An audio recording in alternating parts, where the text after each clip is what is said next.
مونږ د عمرې په هکله دغه شان یو سوچ وکړو چې کوم غریبانانو ته د عمرې په هکله تکلیفونه وو چا به په نغدو نه شوه کولی الحمدلله مونږ هغوی ته دپاره ډېره زیاته اسانه کړه چې په 5000 روپۍ کس باندې مطلب دی مونږ دا کار کوو داسې کسان الحمدلله مونږ ولیږله چې چا ګمان کې هم د عمرې دغه نه و مطلب دی چې چا سره به نغد 1,00,000 روپۍ نه وي نو الحمدلله مونږ یې په 5000 روپۍ کس باندې لیږو. السلام علیکم. ضروره د بډبیر اوسېدونکی یم زما چې کوم دی نو فدا احمد نوم دی زمونږ د اسف صاحب سره د تره بچي د ترونو بچي ټول په خاندان 15 کسان زمونږ د عمرې ورسره تللي دي او هغوی ډېر خوشحال راغلي دي او انشاءالله زه نن خپل هم په دې لینډ کې راغلی یم چې زه انشاءالله ورسره زه داخله کوم. زه د غریب آباد اوسېدونکی یم زمونږ والد صاحب ترونه ډېر دی اسف خان سره عمرې له لاړه او انشاءالله ما هم ورسره داخله وکړه او زمونږ هم د اختر پسې کې خیره پروګرام دی زمونږ تقریبا 15 کسان نور هم تللي دي او 15 کسانو ګروپ برابر شوی دی دا به انشاءالله نور هم ځو چې د کمو خلکو د غریبانانو وس نه وي نو مونږ الحمدلله هغوی دپاره ډېره زیاته اسانه کړه اسانه دا شانتې م کړه چې په 15,000 روپۍ باندې الحمدلله نن سبا مونږ خلک لیږلي دي او مونږ دوی سره پوره مرسته دلته کې هم کوو او انشاءالله سعودي عرب د طرف نه چې کوم هغوی ته هلته تکلیفات به نه انشاءالله که هر قسمه څه دغه وي نو انشاءالله مونږ به د هغوی تکلیفات هلته وارو د عمرې په هکله مونږ الحمدلله هلته ډېر سهولتونه ورکوو چې په هغې کې مطلب تاسو له ښې هوټلې درکوو ورسره ګاډي سفر ترانسپورټ تاسو له ورسره مطلب دی چې جاز ټیکټ د ویزې مطلب دی د هر قسمه سهولت مونږ تاسو له درکوو. زمونږ یو دفتر دلته په انقلاب روډ سوډیزو کې دی او بل دفتر چې دی زمونږ مین دفتر په ډینس پلازا په UG 240 کې اتفاق ټریول اینډ ټور سره تعلق ساتو. مزید معلومات دپاره مونږ سره په موبایل باندې رابطه ساتئ 0333 58 96 796 انشاءالله کار به 100% ګارنټۍ سره تاسو له کوو. السلام علیکم خوږو کتونکو په ستونزو پروګرام کې نور البصر بصر تاسو ته مخاطب دی. ګرانو ملګرو مونږه همیشه کوشش کړی دی چې دا چینل د پښتنو دپاره دی د پښتنو د ستونزو دپاره دی په دغه اړه باندې مونږه همیشه دا کوشش کوو چې د خپلو پښتنو نه یو مشر راواخلو یو ذموار کس راواخلو او د هغه نه د پښتنو سره چې څومره ستونزې دي د هغې د اوارولو یا هغه ورته په ګوته کړو. نن زموږ سره ګران محترم نیازي صاحب د افغان کونسلګرۍ چې کوم مسؤل دی کوم مشر دی داسې به وګڼم چې د افغانستان د خاورې د هغه هیواد د هغه دولت په دې کوزه خاوره باندې د پېښور په خاوره باندې هغه مسؤل دی او هغه وګڼئ چې د دې ځي ولسمشر دی د افغانستان د اړخه. راځو نیازي صاحب طرف ته. ګران محترم په پښتنه رسنۍ کې درته ستړي مشي وایو او دا راته ووایئ صاحب سلام دعا د کتونکو سره وکئ خپله پیژنګلو د کتونکو ته ورکئ صاحب. بسم الله الرحمن الرحیم. درنو کتونکو او محترم تخنیکي همکارانو او تاسو السلام علیکم ورحمت الله وبرکاتو. زه محمد هاشم نیازي اصل کې د جلال آباد د کامې ولسوالۍ د مستالي کلي اوسېدونکی یم. پیدایش مې په مستالي کې شوی په کامه کې او شپږو کلو وم چې کابل ته راغلو او ابتدایه ښوونځی مې کابل کې ویلی ده او د هغې نه پس چې کله افغانستان ته روسان راغلل موږ پاکستان ته هجرت وکړو او باقي تعلیم مې چې دا په مجاهد های سکول کې د جمعیت اسلامي د خوا نه یو لیسه وه هغې کې مې ویلی ده او ایم ای پورې مې سبق ویلی ده او تقریبا 20 کاله کېږي چې وزارت خارجه کې کار کوم او اوس چې کوم عهده باندې ما اکټینګ کونسل جنرال اف افغانستان ان پېښور مسؤل یم اوس د کونسلګرۍ او د خلکو په خدمت کې لګیا یم کار کوم.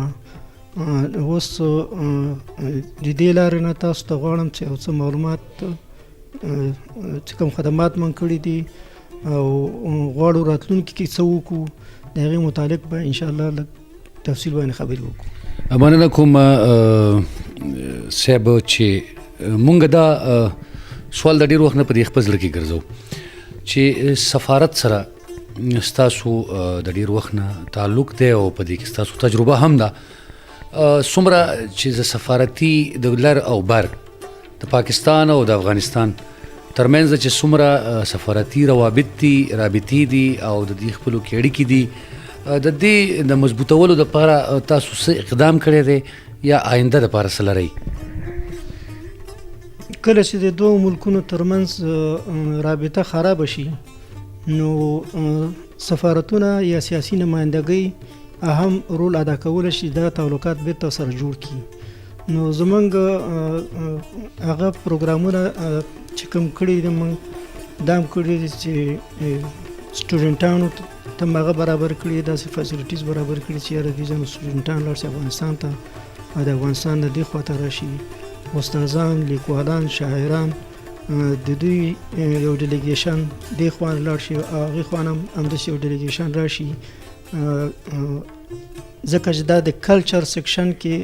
هغه د همداسې د لوبو په فیلډ کې لکه کرکټ شو، فرض که فوټبال شو یا نور هغه شو، نورې لوبې شوې، په دې کې مونږ کوشش دا کوو چې یاره دې ځای نه هم داسې ټیمونه لاړ شي افغانستان ته هلته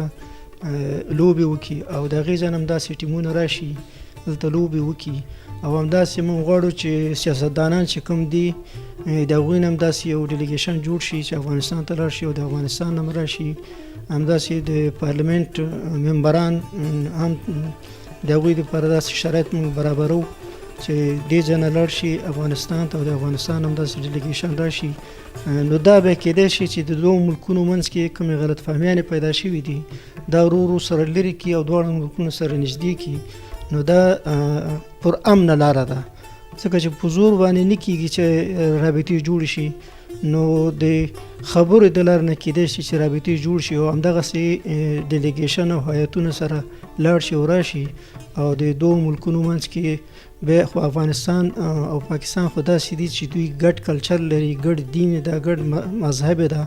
یوه ژبه ده، نو د دوی منځ کې خو جوړه ډېره په اسانه کېدای شي. یورپ ته چې موږ وګورو په یورپ کې یعنی مختلفو ژبو والا دي، مختلف کلچرو هغو والا دي، بیا هم هغوی سره کینی. اوس نن سبا چې هغه اقتصادي هغه روانه ده یورپین یونین جوړ شوی ده، هغه صرف د هغې بنیاد چې ده هغه په اکانومیک یعنی په اقتصادي بیس باندې جوړه شوې ده. نو موږ چې دا موږ ډېر داسې فیلډ لرو چې موږ یو ځای کېدی شو او زموږ جوړه پرې راتلی شي. که کلچرل دا همداسې اقتصادي ګټې زموږ شریکې دي ځکه چې د پخوا نه افغانستان هم تجاران راتلل پاکستان ته، پاکستان نه به مولونه وړل افغانستان ته، د پاکستان نه به مثال تجاران راتلل مولونه به راوړل پاکستان ته. اوس هم داسې حالات برابر دي چې دې ځای نه چې کوم تجاران ځي افغانستان ته، افغانستان نه به سنټرل ایشیا ته ځي، ترانزیټ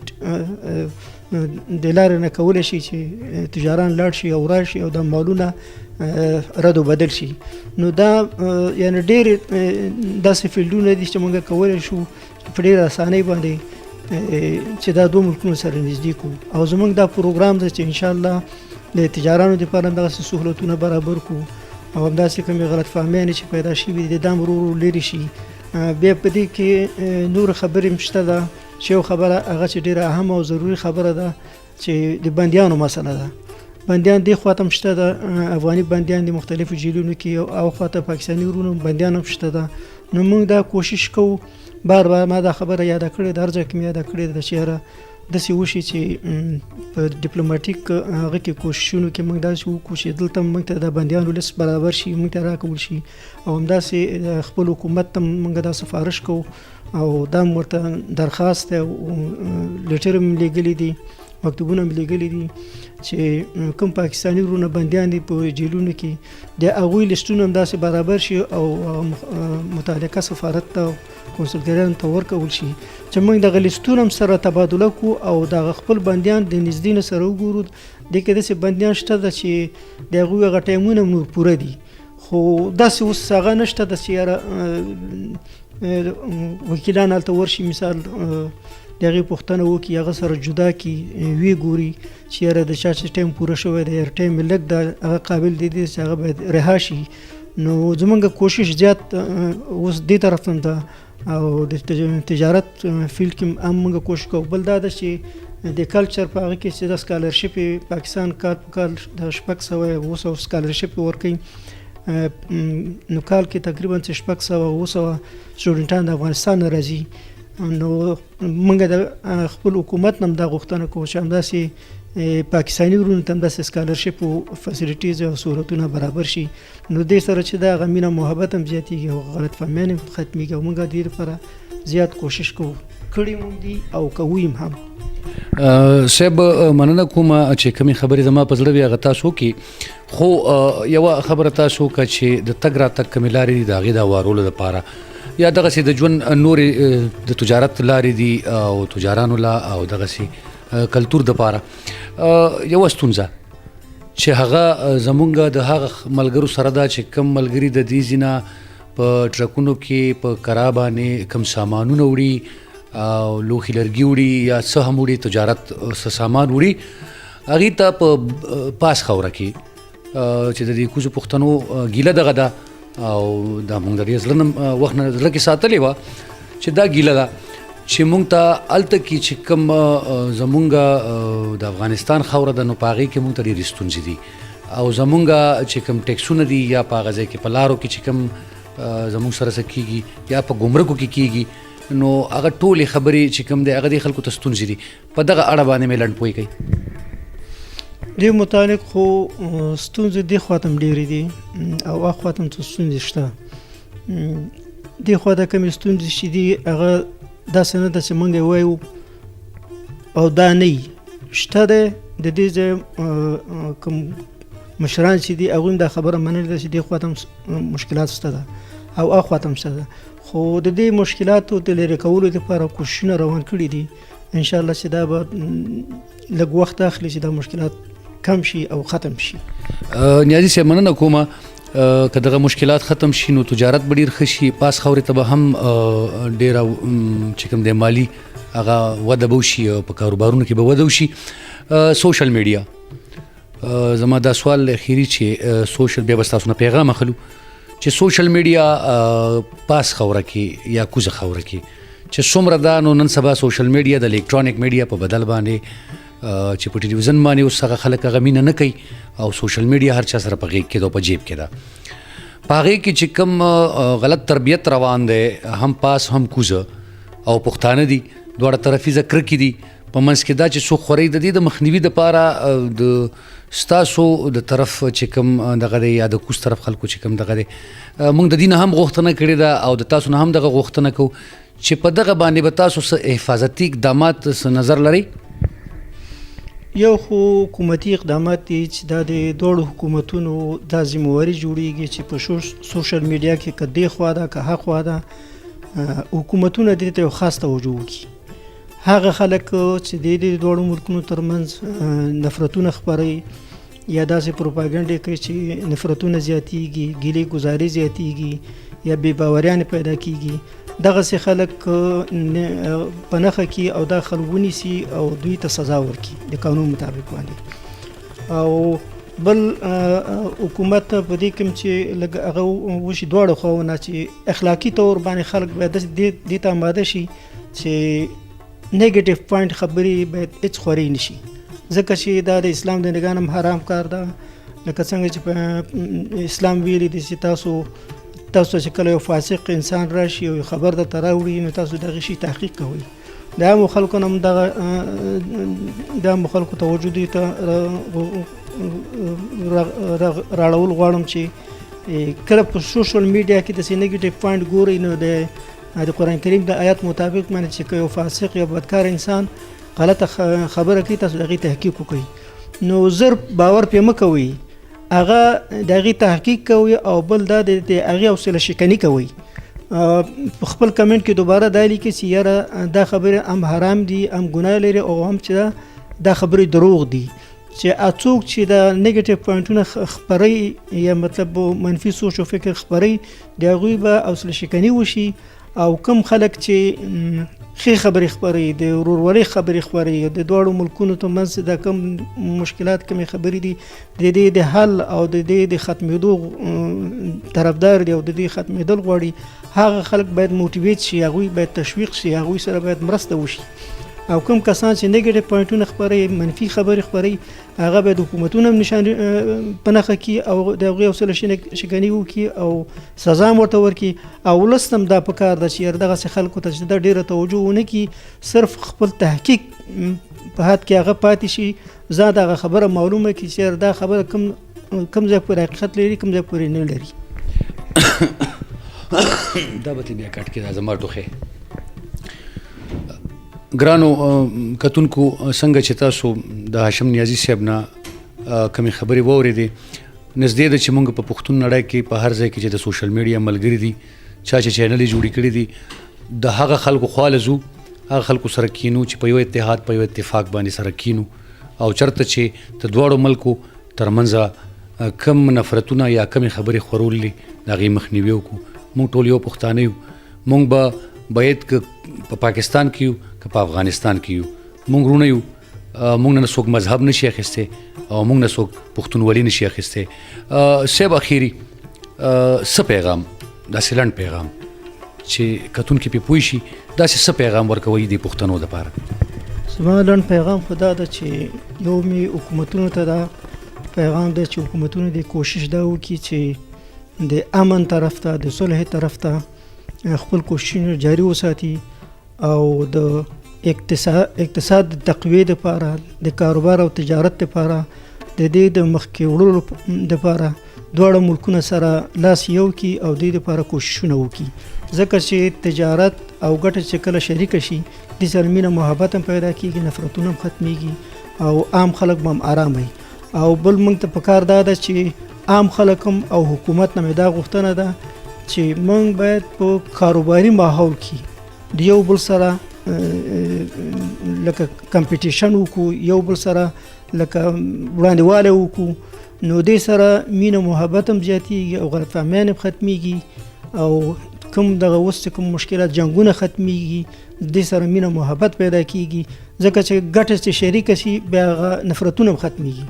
او کله چې ګټې سره بیلې او ګټې نه وي که نه، نو خامخا یو څه زړه بداوی په یو کور کې د دوه ورونو منځ کې پیدا کېږي. ولې چې کله ګټې او کاروبار رواني، نو ورونه خپلو کې سره خوشحاله وي. نو همداسې د ملکونو منځ کې، د ولسونو منځ کې یو شی چې موږ سره یو ځای کولی شي، هغه هم دغه د کاروبار مسایل دي چې دې لپاره باید ډېر زیات کوشش وکړو. هغه خلک چې په کاروباري هغه کې تجربه لري، هغه موټیویټ کړو، هغه تشویق کړو چې نور خلک هم په کار واچوي او پازیټیو اکټیویټي وکړي او خلک هم دې طرف ته تشویق کړي. نو زما په نظر باندې دا د یو د حل لارو نه اقتصادي اکټیویشن ده، خلک موټیویټ کړو، خلک تشویق کړو، حکومتونه دې مسئلې ته باید خاص کر توجه وکړي. مننه کوم د نیازي صاحب نه چې یو ډېر پازیټیو نظر لري او دروغ راسته، پښتو کې چې ورته وایي دروغ راسته فکر. مننه کوو څنګه چې تاسو د مشر خبرې واورېدې، په هغې کې هم څه ولیده، په هغې باندې کمنټس وکئ او وګڼئ چې داسې خدمتګار، داسې مشران زموږ سره وي، پښتانه بچرې هم وروستو پاتې نه شي. خپل کوربه له اجازت ورکئ. د خدای په امان.